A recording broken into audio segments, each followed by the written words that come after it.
Bonjour et bienvenue dans cette vidéo dans laquelle nous allons parler des cartes mentales ou mind map, également connues sous le nom de cartes heuristiques.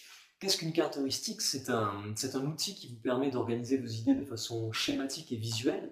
C'est un outil qui a été créé par un psychologue anglais dans les années 74. Alors à l'époque, on faisait ça avec une feuille et un stylo, on peut toujours le faire de la sorte, mais la bonne nouvelle c'est qu'il y a des outils web maintenant pour créer des mind maps. Et donc les mind maps vont vous permettre d'organiser vos idées de façon schématique en créant des liens et des connexions entre elles, voire en les organisant de façon hiérarchique. Et pourquoi j'en parle sur Komaso? Parce que c'est un outil qui vous permet aussi d'avoir une vue d'ensemble sur un projet ou sur un système d'idées. Et donc c'est un outil qui va pouvoir vous servir pour tout, pour vos projets associatifs, pour votre communication associative. Et je vous propose tout de suite de voir exactement comment ça fonctionne à travers un petit tuto technique. Donc c'est parti, nous voici sur Internet. Je vais vous montrer un petit peu comment fonctionne le système des cartes mentales et pour ça, je vais aborder rapidement un ou deux petits logiciels qui peuvent vous être utiles. Le premier s'appelle framindmap.org, enfin framindmap, mais pour y accéder, vous tapez framindmap.org, ORG donc, et vous allez arriver sur cette page. Et ce logiciel est intéressant d'une part parce qu'il est gratuit et d'autre part parce qu'il est en ligne, donc pas besoin de l'installer sur votre ordinateur. Je précise au passage que le fait que ce soit un logiciel gratuit ne dispense pas à l'utilisateur de faire un petit don. C'est toujours sympa pour les personnes qui développent gentiment ces logiciels. Et donc, une fois que vous êtes ici, il vous suffit de cliquer sur le bouton bleu, créer une carte mentale, et vous allez pouvoir créer votre première carte mentale en ligne. Il y a un deuxième logiciel que moi j'utilise qui s'appelle Xmind. Donc vous y accédez en tapant www.xmind tel qu'il est écrit ici.net. Vous allez arriver sur cette page et ce logiciel existe en deux versions, une version gratuite et une version payante. La version gratuite a donc moins de fonctionnalités que la version payante, mais elle permet déjà de faire pas mal de choses. Donc vous pouvez cliquer sur le bouton Download et télécharger Xmind. Moi je vais vous montrer comment fonctionne une carte mentale rapidement en allant sur Xmind que j'ai déjà installé sur mon ordinateur. Donc je vais y aller tout de suite. Et voici comment ça se présente. J'ai donc mon panneau Xmind, j'ai donc mon logiciel ouvert, et ici, j'ai un espèce de gros bouton bleu au milieu, qui en fait est le cœur de mon projet. Et à partir du cœur de ce projet, je vais créer, ou de mon idée, je vais créer des ramifications. Donc comment ça fonctionne? Imaginons que je souhaite organiser pour mon association une réunion d'information. Une réunion d'information pour attirer du monde à mes activités et pour expliquer ce que je fais. Donc imaginons que mon association soit une asso qui s'occupe de chantiers internationaux, donc d'envoyer des gens à l'étranger sur des projets. J'ai déjà préparé une petite page ici, donc je vais y aller tout de suite. Voilà un petit peu pour vous montrer comment ça se présente. Réunion d'infos, donc c'est mon sujet, donc je vais le mettre au milieu. Pour ça, je vais double-cliquer sur mon bouton et je vais pouvoir rentrer ce que je veux. Et ensuite, on crée des ramifications. Pour créer une ramification, c'est très simple. On se met sur le cœur du projet et on clique sur le petit bouton qui est ici en haut. Il est marqué insérer un sous-sujet. Et si je clique dessus, hop, il m'a inséré un sujet. Donc ça, c'est une façon de faire. Je vais le supprimer. Je me remets sur réunion d'infos. La deuxième façon de faire, c'est de faire un clic droit et de cliquer sur insérer sujet secondaire. Voilà. Donc moi j'ai déjà préparé mes ramifications pour vous montrer un petit peu. Il y a pas de méthode forcément idéale et spécifique à utiliser pour gérer votre idée, mais il y en a quand même une qui consiste à se poser les questions qui, quoi, où, quand, comment, combien et pourquoi, qui peut vous aider. Donc voilà, j'ai rentré réunion d'information au milieu, j'ai créé une branche à chaque fois avec toutes mes questions principales, et donc dans ces branches, je vais mettre des sous-branches. Donc là, je vais toutes les ouvrir, hein, tout ça a été préparé à l'avance pour l'exemple. Et l'idée, c'est donc de creuser à chaque fois. Donc, je vais mettre les noms, par exemple, des personnes qui vont gérer ma réunion d'information. En quoi consiste ma réunion d'information? Donc, présentation des chantiers internationaux, ou dans les locaux de l'assaut, ou alors ça peut être ailleurs. Quand je vais mettre la fréquence, tous les premiers mardis du mois, etc. Comment? Donc là, je vais dire que ça a plutôt trait à comment se déroule la réunion. Donc, je vais dire qu'il y a un animateur, des supports audiovisuels et que ça se passe sur inscription. Combien? Je vais dire 15 participants maximum. Et pourquoi? J'ai donc mes objectifs, faire connaître les chantiers internationaux, faire connaître l'association et élargir mon public. Donc ça, c'est un exemple de comment on peut faire, par exemple, pour réunion d'infos. Mais après, ça c'est une méthode, mais il y en a des dizaines en fonction de comment vous allez vous y prendre. Par exemple, je peux très bien repartir du même cœur, réunion d'information, et me dire, donc la fréquence, ça je garde, me dire que je vais procéder avec avant, pendant et après. Avant, à quoi il faut que je pense? Donc il faut que je pense à faire de l'affichage, à faire des mailings, à proposer les inscriptions. Donc là, j'ai pas détaillé, hein.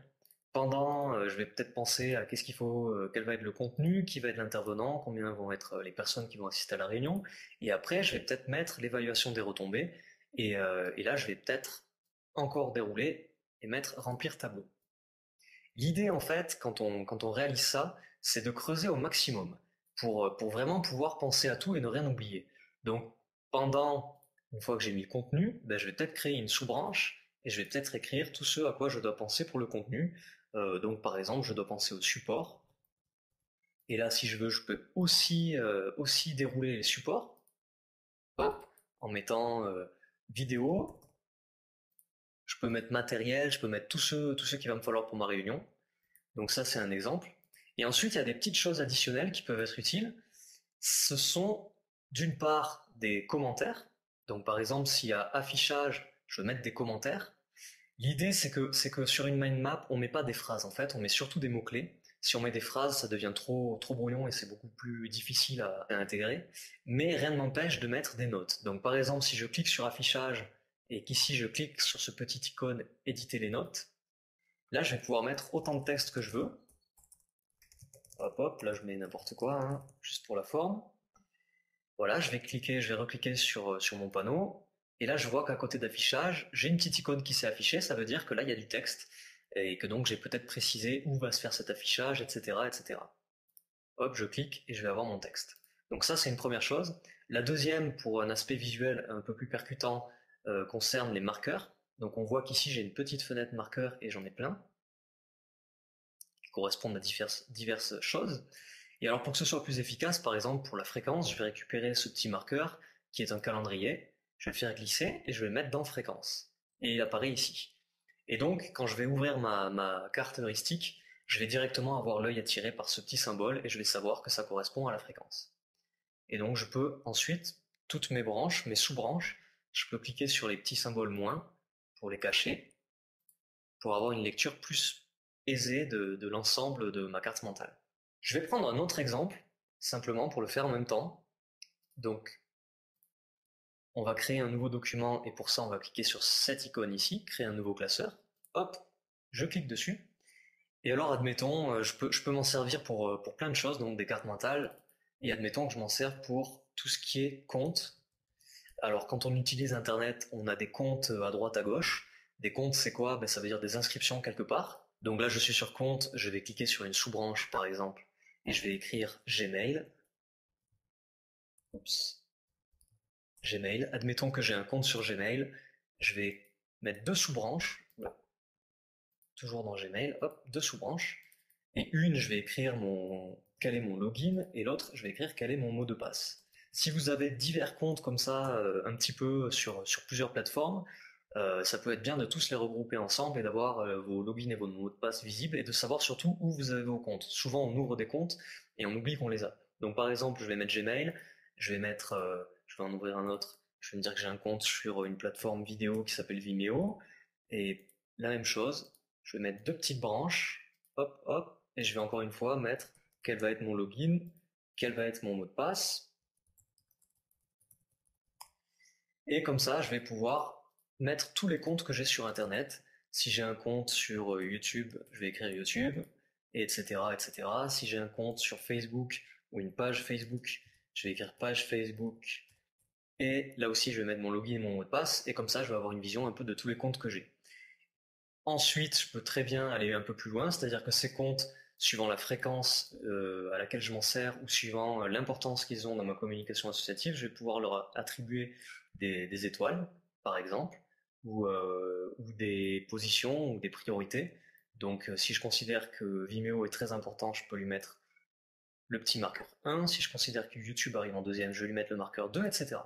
Donc il y a vraiment beaucoup d'utilisations qui peuvent être faites avec les cartes mentales. En général, quand on commence à s'en servir, c'est assez dur de s'arrêter parce que c'est vraiment un outil super.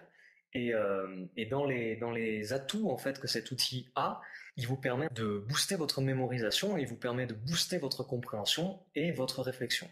Donc voilà, c'est vraiment un outil très intéressant. C'est un outil qui peut faire gagner beaucoup de temps aussi.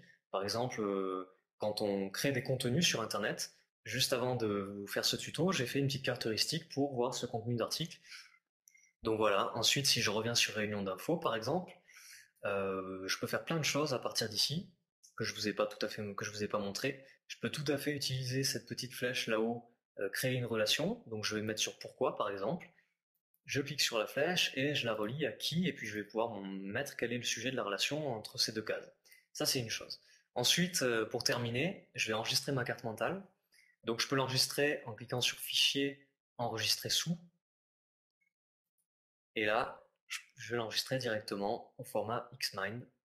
Je peux aussi faire Fichier, Exporter, et là, on voit que je peux l'exporter tout à fait en document PDF, que je peux l'exporter pour Word, etc., etc., que je peux très bien la mettre en HTML, ou au format image, ou au format présentation PowerPoint. Je peux faire des exportations pour un peu tout. Donc voilà, c'était l'objet de ce tuto aujourd'hui. Vous parlez des cartes mentales. Je vous encourage bien entendu, comme d'habitude, à expérimenter cet outil. Et je vous dis à la prochaine pour un nouveau tuto. Salut!